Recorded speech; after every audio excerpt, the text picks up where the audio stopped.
So when I learned for the first time a few weeks ago that the presidential transition team and the inaugural committee would be selecting a rabbi to offer a blessing at today's swearing in, I did what anyone in my position would do. I started writing. Of course, I knew that I was far from the first in line, and so soon afterward, when the job went to another guy, I figured, well, I might as well finish this thing anyway. And so, with your permission, friends, tonight, in place of a sermon, I'd like to present to you the remarks that I have prepared for today's presidential inauguration.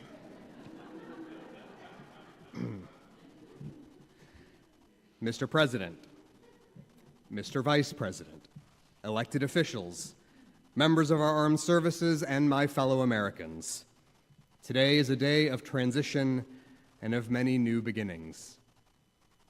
Because it is customary at these times of transition to look backward at the past to gain inspiration from the lives and the lessons of those who came before us, I find myself in a uniquely privileged position today as a representative of our nation's oldest monotheistic tradition.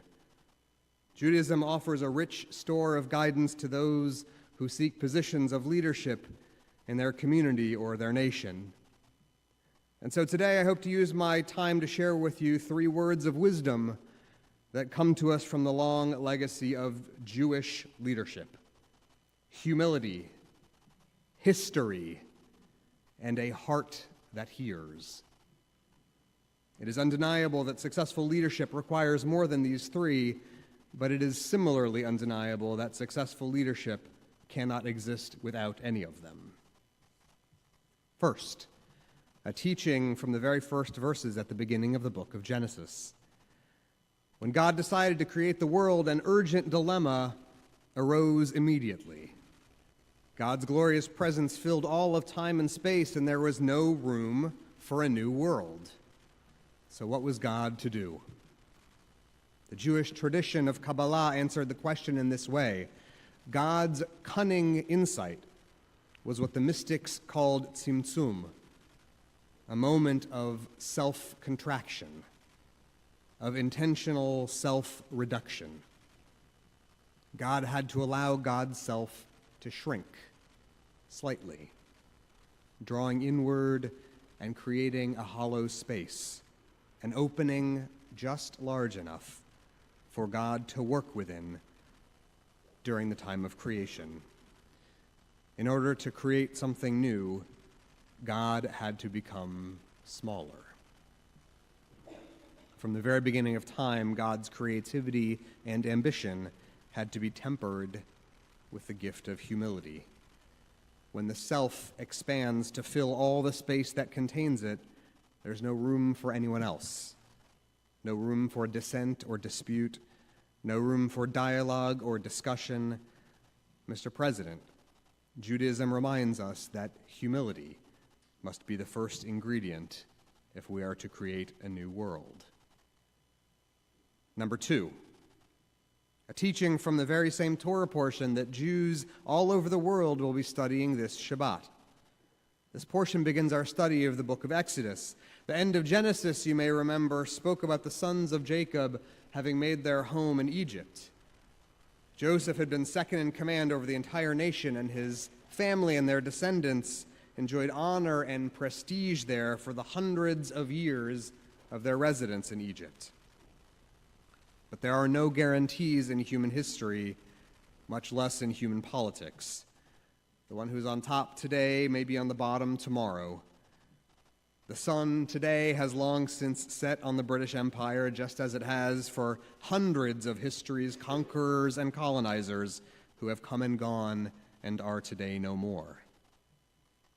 This Torah portion in the beginning of Exodus teaches about what happens after time passes and things change for the Israelites in Egypt. We're introduced to a new Pharaoh, and we, the Torah's readers, know that he will become a tyrant, even before he speaks a single word of dialogue, because the Torah introduces him this way.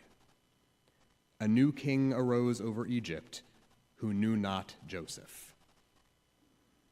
The greatest rabbinic minds of Torah scholarship point to this verse as the most ominous indicator of the Pharaoh's evil inclination. He knew not Joseph, and he hadn't the slightest inclination to learn what he did not know. History matters, and the Torah insists that we remember this. Any ruler who doesn't know history or is not adequately appreciative of history is at best an ignoramus and at worst a despot. Mr. President, Judaism reminds you that history is the most persuasive argument for democracy and the most powerful weapon in our nation's arsenal. Finally, a heart that hears. The Book of Kings tells remarkable dramatic stories about the life of King Solomon. Solomon may not always have been the nicest guy, but he was a lot of fun to hang out with. He spent a lifetime surrounding himself with some of the most wonderful things the world had to offer. He had a passion for amassing wealth. He cherished the beautiful possessions he had collected from all around the world, and he loved to spend time in the company of beautiful women. Now, when it came time for him to take office, Solomon had a dream in which he was visited by God. Ask for anything, God told him, and it will be granted you. It's a difficult question. What do you get for the king who has everything? Now remember that this is a man who's revered by all of the world's great monotheistic traditions as a man of exceptional wisdom, so we conclude that his request was an exceedingly thoughtful one. So what did Solomon wish for?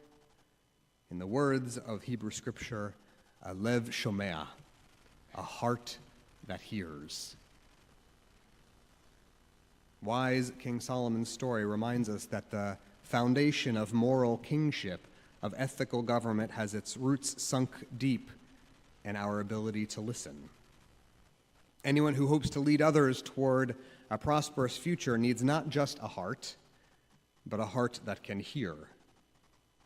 Mr. President, Judaism teaches that a successful leader will have a hearing heart, and planted within him by God, a heart open wide to the polyphonic voices of his community, a heart that hears the voices of working families, of students and soldiers, those who have everything they ever dreamed of, and those whose dreams have never seen the light of day. My friends, I speak to you today as a representative of an ancient but eternally relevant faith. As it happens, long ago in the ancient world, there was a long debate within the Jewish community about whether it would be proper to pray on behalf of the civil government. After all, they reasoned, if ultimate authority only comes from God, maybe it would be inappropriate or misdirected if we prayed in recognition of the power of an earthly government. But after deep thought and extensive consideration, the rabbinic sages decided unanimously that a prayer for the government was not only permissible, but advisable. After all, they taught, without the government, we would eat each other alive. And so it is with their encouragement and with the wisdom of the Jewish tradition that vests it in me as a rabbi, I ask for God's blessing today. Mr. President, you were elected to this position of leadership with a vision of America's greatness, a vision of ambition and autonomy and prosperity. And so I pray that in addition to that greatness, we and you will be blessed in these ways as well. May you be granted the humility on which moral leadership is built. May America's history be the bright star by which you chart our course toward the future. And may you be granted a hearing heart, attentive to all those you serve. May your vision and your leadership guide you to sustain a principled and prosperous community where all of us can comfortably be at home. Mr. President, Mr. Vice President, elected officials and friends, may God bless you, and may God bless the United States of America. Shabbat Shalom.